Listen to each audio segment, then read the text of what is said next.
You are here to talk about the Battle of Records. A common genealogy question is, what record is more accurate? Which record should I believe? And so today we're going to be talking about that very thing. Now I have to actually get closer when we go to this scene. Good thing we're married. Anyway, so the question is today, the evidence battle, death certificates versus tombstones. Which one are more accurate? So we're going to give a little bit of principles, and if you agree or disagree or have examples of why that the principle is right or how it goes wrong, then be sure to put it in the comments section. We'll stop periodically and grab your comments and bring them in. We'll definitely have a solid Q&A, which is why you always want to come live, because the after party is super fun. So just a little housekeeping note, put Q in front of your question in the chat when you have a question if you're here live. If you're watching the replay, you don't have to put the Q in front of your question. Just drop your question, and that would be handy. Then, if you do have some conflicting records that you would like to have us feature in a future live stream that we can discuss and such, then make sure you send it to info@familyhistoryfanatics.com. Now, before we continue, I forgot one important thing. What? I forgot to say hi. We're Andy and Devin Lee from Family History Fanatics. Well, we are. We are. So glad that you are all here. Super excited to talk about this discussion. So let me switch to this screen. And before we can ever answer any question of which record should you believe, you have to understand evidence. So what are some of the principles of evidence? Well, the first one is one record rarely stands alone. If you agree, put agree. If you say, no way, then tell me how we're wrong. Right there in the comments. Let's see how many people agree that one record rarely stands alone. Andy, what do you think? Rarely. I disagree with this. You disagree? Yes. Okay. I would say one record never stands alone. Never. Okay. I would take out the rarely. Okay. All right. Well, he's being super, super articulate. So what the next... And this is exactly why. There you go. All right. And that's why we have the semantic experts here. Sometimes I say rarely because sometimes one record's all that you have, and it actually is fully accurate. But you don't know that if you only have one record. There you go.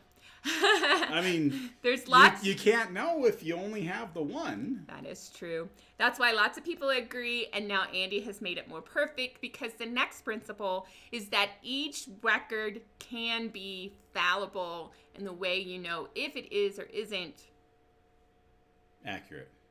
Because we need more than one record. Oh, because I wasn't sure where you were going with That's that. what you just said. Well, I know, but I wasn't sure what you were going with the sentence. So sorry. Now, you can tell that this is live. Some people are like, are you guys live? Yes, we are live. That's why he didn't get the clue. We may be married, but he doesn't read my mind. The next thing is, whenever you're looking at evidence with records, you want a record that is created, usually, close to the time of the event. So a birth certificate is usually more reliable to tell you about a birth date than a death certificate, but not always. And we have to say that all the time in genealogy because it's true, not always. And the next thing you want is you want to have the witness of that said event to be the person relaying the information. We can't always identify that in the various records that we have. But typically you give more weight to records that are created with information close to the time of that event taking place by someone who witnessed that event. Agree or disagree? Agree. So, guiding principles, lots of caveats. And that's why people always have these questions. Death records versus gravestones.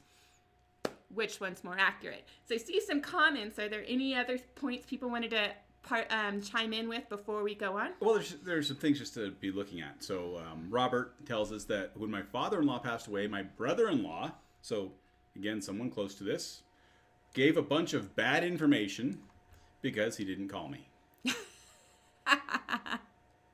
Yep.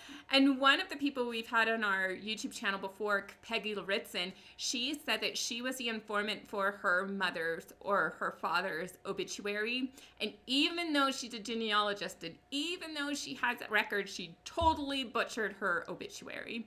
So mistakes happened, which is why, and I don't know if anybody else did this, when I had to go fill out the death certificate for my mother, I went and got all the documents with me so I could make sure it was right. And, on that, June says that her son's baptismal record, so this is just her son. Her son? Her son's baptismal record is still incorrect. Oh. No matter how many times I have attempted to correct it. You keep going off camera. I'm sorry. I'm trying. That has got to be frustrating. I know that sometimes school records can be messed up. I know that I've had records where people have butchered my last name, which is why I was super happy to marry him and get his easy last name. So the German Geisler last name just would never be spelled right. All right, so let's switch to talking about death records. What evidence do we find on death records? Well, the first thing we have to talk about that not all death records come in the same format. More modern death records, particularly in the United States, look like this. Lots of details, lots of information. The next type, these are some of the older ones. This is particularly in Franklin County in about 1890.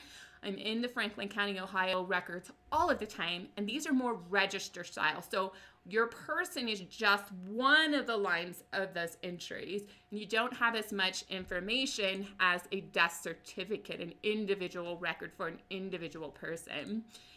Other death records are not necessarily death certificates, they are funeral records. Now this one is featured for our friends over in England. This is from Find My Past, and this is for, and I know I'm going to butcher it, Stratfordshire? Sure. Stratfordshire. He says it. We say Shire over here in America, but in England, and they say Shire. Yeah, the hobbits from the Shire. Yeah, the hobbits are from the Shire, but in England they're in the Shire. The Shire. They just want to agree them with themselves. Stratfordshire. Because the hobbit couldn't be from the Shire. That wouldn't make any sense at all. Anyway. And so here's one when we're talking about death records. Where did it go? Tiffany. Yes, I think it was Tiffany. I have a death certificate that is inaccurate. Okay. Headstone is inaccurate. Cemetery records are inaccurate.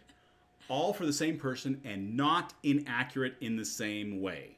Oh my goodness. So every single one of the records that indicates this person died and is buried here is wrong in some way. That's pretty amazing. So we just know that they died. Yes. Because there's a record that they died. You'd have no idea when they died, where they died. Do we know where they're buried? I hope that we know where they're buried. Well, since she's got the cemetery records, she knows where they're buried. If the cemetery records are not inaccurate in that matter. Maybe they flipped, flopped plots. That is a tongue twister. Anyway, so what kind of evidence do we typically say on a death certificate is more reliable? Well, let's go back to the more recent ones. Sorry, I had another. Stacy had another one talking about records and inaccuracies. Okay. She says, I went to high school with a girl whose school record states she is a boy, and they refused to change it. She was named after her grandfather, Daniel. Her name is Danny. Oh, goodness gracious. I mean, they are so particular about us providing every cotton pick and piece of evidence of who they are. I don't know why. Anyway. Yeah. Anyway, so information that we typically say that is most reliable on a death certificate. You guys chime in. What do you believe is typically, and I have to emphasize typically, the most reliable on a more modern death certificate? Give me a second, Andy. Well, I'm just looking through all of this. We got the file number. I bet you that's really accurate. Maybe the page number, registered number. I mean, I guess just looking at this right here, right in the top right corner there, you have the registration district number, which I'm sure is standard for lots of these. Then you have the file number. I'm going to guess that is unique to this certificate. But then there's the primary registration district number, which is different than the registration district number. And I'm not sure if it is a subset of it or if the registration district number is a subset of that. I don't know. And then you have the registered number, which is, I'm not sure if that is a unique number to the primary district registration You're really number, caught up on the numbers. or if it is a standard one. No, I'm just trying to get some times to get some answers here before I look at them. But think about that when you're looking at these modern death certificates. You need to make sure you know which number if you're referencing one. True. Because if, for instance, you accidentally did the registration district number, there's probably dozens, if not hundreds of people that have that number on their certificate. True. True. Okay. We got lots of people participating and sharing their thoughts. So what does our community say? All right. So we say place of death, date of death, name, funeral home, the time of death by the attending person. Okay. The doctor's name. Tiffany says it is the funeral home name because they send it over to the doctor for signature and then file it. There you go.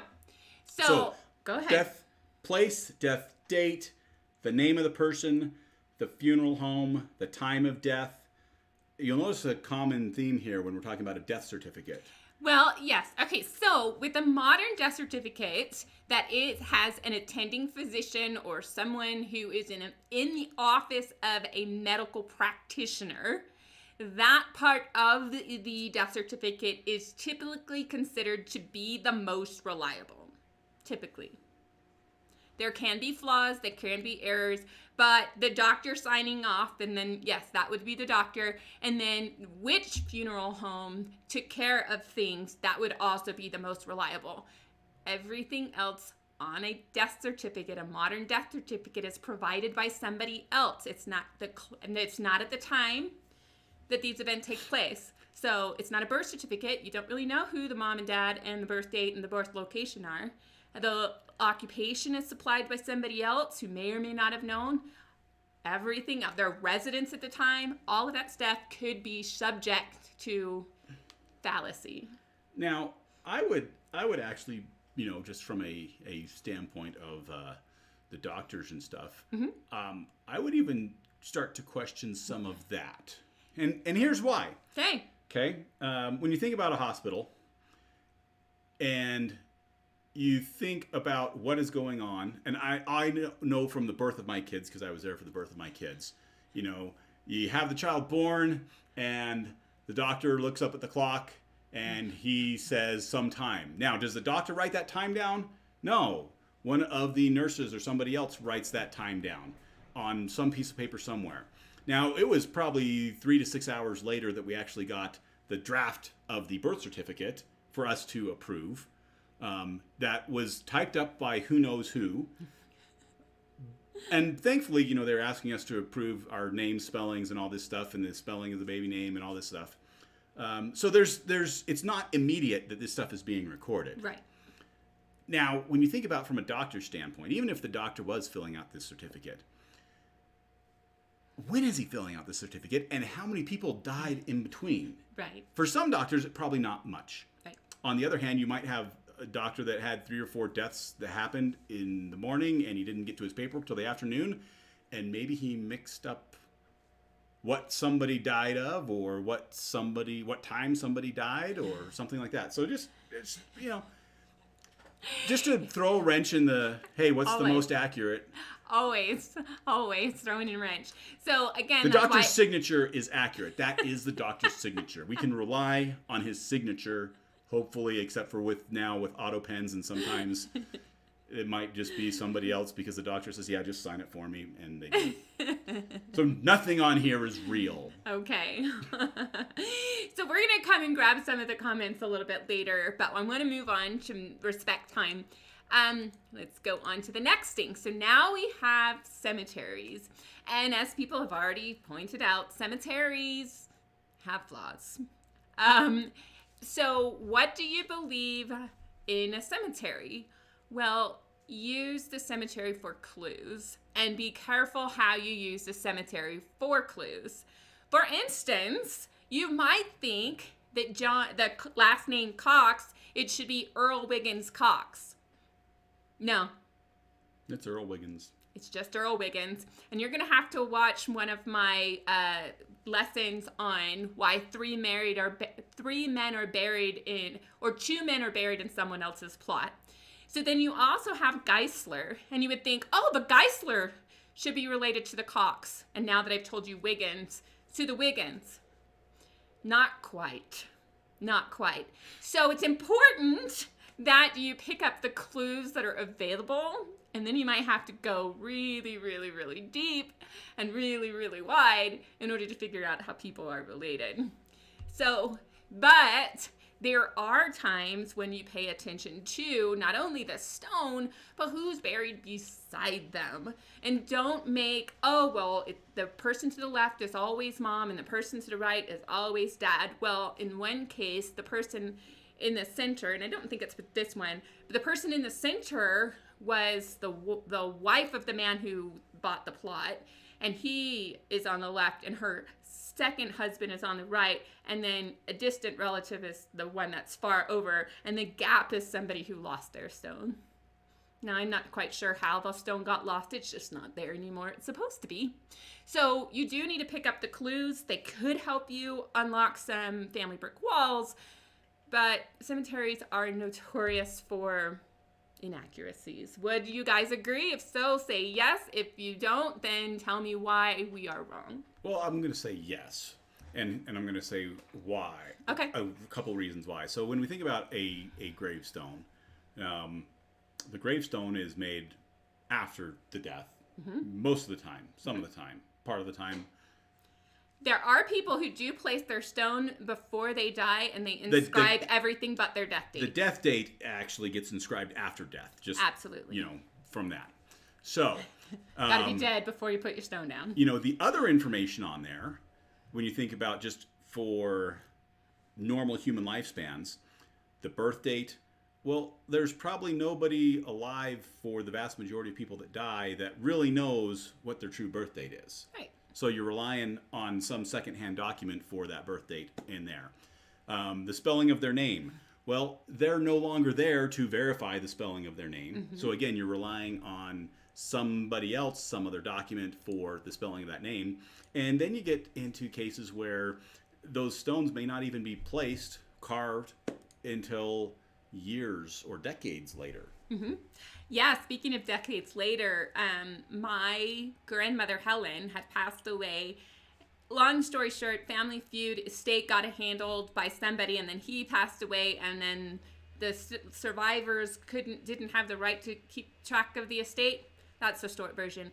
Anyway, we had just assumed that there was money in the estate to finish off the tombstone. Well, about 15, 20 years later, I think, I went and told Annie, I'm like, oh, my grandmother doesn't have a date on her stone. What gives? And I think it cost me $1,000 to put two dumb numbers on her stone. It was maddening. Either that it was the inscribing my mom's stone after she does. Your mom's stone was the $1,000. Okay, yeah, we wouldn't have paid $1,000 for two numbers, but it was still quite pricey. It was something like $100, $200. So it was crazy town. And so, yes, it was quite a long ways after she died, and I had to rely on the death certificate. But speaking of my mom's tombstone, I was so mad. I paid $1,000 to get her stone right. They got it wrong. It's misleading. So her middle. It's not misleading. Well, it is, because I'll tell you why. The initial on the stone should have been a V, as in Victor or Virginia, and it became a B for her maiden name. No. There was no initial. They forgot the initial? Yes. Oh my gosh. Yeah, that's what was the problem, is they forgot the initial. Okay. Yeah. But I put it on the work order, it had the initial V, but on the stone there was nothing. Yeah. So anyway, so what kind of problems have our community have in gravestones? Okay. And I like that you guys are chatting with each other back and forth. That's one of the really fun things about being live, is not only interacting with us, but interacting with each other. So I'm so glad you guys are part of our community. So Robert does say he likes it when people pre-carve their stone and leave the date as 19 blank and then died in 2001. So they lived a couple years longer than they thought they were going to. And so now, and that's the thing is with gravestones, they're carved in stone. So really, corrections, you're talking about a whole new stone. And is it really worth it at that point? Cross out, put new date. Oh, Rana brings up a good one. Mm-hmm. It could be a memorial, not necessarily that the person is buried there. Oh, that's true. That's a good thing to keep in mind. Mm-hmm. Because so I have an ancestor that I'm not sure which place he's actually buried. He has 2 stones with his son that died as an infant, and his wife is buried in one place, and they have this big obelisk and whatever, but there's this other stone in another place, and it's nearby. So one might be a memorial, maybe they moved him, maybe they just wanted the stone together. Lots of things going on in cemeteries. Patricia says people often could not afford headstones during the Depression. And headstones are expensive. Absolutely. I mean, even just your basic, square ones that lie flat in there, you're talking about $500-$600. Right. At least. Yeah. That's like super basic. So these ones that are pictured on here, they're at least, $1,000 to $50. I mean, that obelisk one's probably $2,000 or so. I don't know. Right. I don't actually price out gravestones. But just carving my mom's stone was $1,000. Carving the stone was $1,000 for a date and a place. Anyway, but see, it also depends on where you are, because very few of you have mentioned the different customs in different countries. So in Germany, I believe, I read an article where Germany recycles the burial places. So you have a stone for a certain amount of time and your ancestor buried, but they ran out of space, so they dig it back up, put a new person, put a new stone. So here's a good question that Lisa brings up. Yeah. What about people that go missing? Is there ever a death record? Now, I know as far as modern times, yes, there will be. Now, unfortunately, that record is, this is for people that are found that you don't know who they are. Mm-hmm. There will be a record, and that would be a Jane Doe or a John Doe record. Right. Now, if they ever find out who that body belongs to, then that can probably be amended. Mm-hmm. But you're talking about, say, a missing person. Rana adds that it takes 7 years to be declared legally dead in Canada. So you're missing for 7 years, you can be declared legally dead. Right. I would imagine then that there is probably some legal, and I'm not sure what kind of death certificate it is, because death certificates are usually issued by a legal entity like the county where you died. So if you have no idea where somebody died, you're probably just getting a court order saying that, hey, they're dead, not a death certificate. So that's going to be over in your court record somehow. Right. Mm-hmm. Yep. Okay, so now we've been talking about conflicting evidence. So let's talk about some examples of some people who shared with us some conflicts that they have in their family tree. Now, the first one is from John. John Tyner. Yeah, I was about to say Tyler, and I'm like, that's not right. John Tyner, and so he has an ancestor, William Fitzgerald Hayden. Now, if I go to find a grave. You want to change that? I do. Thank you so much. So on find a grave, I click on the image, and the image, I can't really zoom in. Oh, wait, no, there's view original image. Oh, I looked at this earlier. But it's really hard to read that stone. So thankfully, Find a Grave has a transcription, so we should all just believe the transcriptions that are on Find a Grave, right? Oh yeah, because they're yeah. Go ahead and put ha ha ha if you thought that was not believable. There was a time, oh my gosh, so I was working with my friend who was a neighbor, and we were trying to find a death certificate, a death anything for one of his ancestors, and so finally I made the biggest range possible for the death of his grandfather, great-grandfather. I think it was a grandfather because he knew him. And all of a sudden, the stone said, let's pretend, 1921, and the entry said 1912. So, along with that, Arlinda says, my aunt's headstone is incorrect. It has her death date listed the same as her husband. Oh. They died many years apart. Oh. No one informed the family about this, and we found out when we went to visit. There you go. There you go. Now, there's a story from Stacy we'll get to in just a second that's very similar to that. So, John was saying that this death date... No. The death date was August 1881, and he died in Australia. So the death certificate he has from New South Wales, it's hard to read on there, but it says 1880? 1880. So,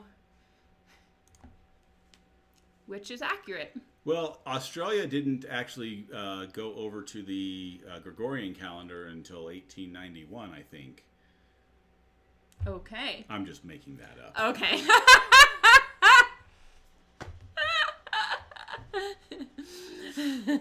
and even if it was the case, August of 1880 wouldn't have mattered for that. Right. For that. So. And the problem with birth dates on death certificates and death gravestones is the same one we mentioned at the beginning. This is created not at the time of his birth by someone who witnessed the birth, so it's going to be suspect. So what do you do? Well, here's the thing is we have, with this, I'm looking at this, and this is a death certificate registration. Mm-hmm. Now, without knowing the specific laws in Australia and the registration, I would be more inclined to trust this date because if you look at the ones before it and after it, they're probably also going to be 1880. And there was probably some certain time frame of when you had to register deaths by law. Mm-hmm. So since 1881 is a whole year later, right, I would expect that this 1880, as long as the ones right before it and after it are also in that time frame of August of 1880, that this is closer to the correct date than the gravestone. Right. And you just corrected. The date in question was a death date. I was looking ahead to the next conflict, and they have a birth conflict. So I did want to correct myself. I did just catch myself up.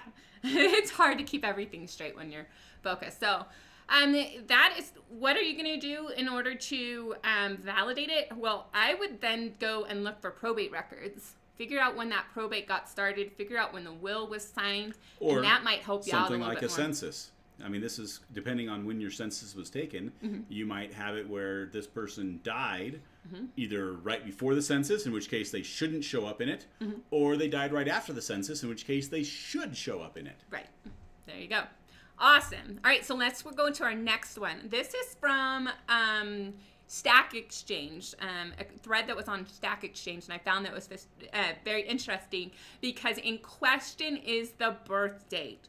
So you have this stone, fairly modern. You would think people would know how to keep track of birth dates and stuff, but on the gravestone, the birth date is May 4th. There's lots of errors. May 4th, 1862. And then on this death certificate, I'm going to zoom in on the date over on this slide. So the stone says May 4th, 1862, and the death certificate says May 1st, 1861. And what was interesting is the person asking the question at the time, they asked the question initially, they had no idea how the informant was related to the deceased. So what does that tell you about the reliability of either one of the birth dates? Well, if they're not related, there's a much higher chance of them not knowing the birth date. Mm-hmm. Now, the other thing I would say is the farther back in time you go, and really we're not talking like centuries, we're just talking, into the 1800s, the importance of your birth date wasn't there. It wasn't necessarily an identifying piece of information for you. Nowadays, as far as modern times, we always think about birth date as an important thing. One, because we celebrate it all the time, but two, because every important document, for government registration, for school registration, getting your driver's license, getting married, you're putting your birth date down all the time. Really, all you needed to know a birth date for, or a rough time of birth, back in the early 1800s, was whether or not you were old enough to get married, or whether or not you were old enough to serve in the military, or vote, or be taxed, or not taxed, And so when you think about some of those things, conscription, being taxed, being not taxed, if you're on the cusp of that, or you're just over the cusp of that, you might have some incentive, depending on your political persuasion, to fudge your date of birth. Or it's possible that you have multiple birth dates. And you think, how's that possible? Well, my grandmother has 2 birth dates. One of them is recorded at the time that she was born, and one of them is the one she celebrated all of her life and she put on everything. And it wasn't until she was applying for some benefit. I mean, it wasn't even a Social Security card. It was for some benefit, because her youngest daughter, who is 13 years younger than my mom, was like, Mom, you've got a confusing birth date. Do you know you have 2 birth dates? And so she has 2 birth dates. She has the one that she celebrated and the one that was on her original birth certificate. Now, why did she have that conflict? Well, she was adopted. The day that was correct was the day that she was born, the day before her mother died. And the second date was the day her mother died. So she could not, I mean, I guess she could have been born on the same day her mother died, but her mother died 24 hours later. And so that was where the confusion was with the family in the 1920s. And so that's where it came to be. So it could easily be that when a death certificate comes out, they're like, oh, no, that's the one that's official, but let's put on her stone the one that she actually celebrated. So there could be lots of things going on and why there's some conflicts. Mm-hmm. All right. So if you have any questions related to this topic or related to genealogy in general, be sure to put a Q in the question feed so that we can see it when we go to our more full open-ended Q&A session. But I also wanted to pull out this story that Stacy had, and since I can't read it very well, I'm going to have you read it real quick for me. Right here. Okay. This is Ada Mae Noose. Maiden name is Marmot. She was born in 1881 and died in 1969. However, her tombstone says 1970. In fact, the first time I went down there with my grandfather, he made a point to tell me the year was wrong. The story is that she died in November. When they came to engrave this tombstone, it was after the new year, so they put 1970. The family were farmers, so they didn't have much money to pay for a new tombstone. Her husband and son had already passed, and her other child was fighting MS and passed in 1974. So there wasn't someone to catch this mistake in time. There you go. So I thought that was really fascinating that she wouldn't have known.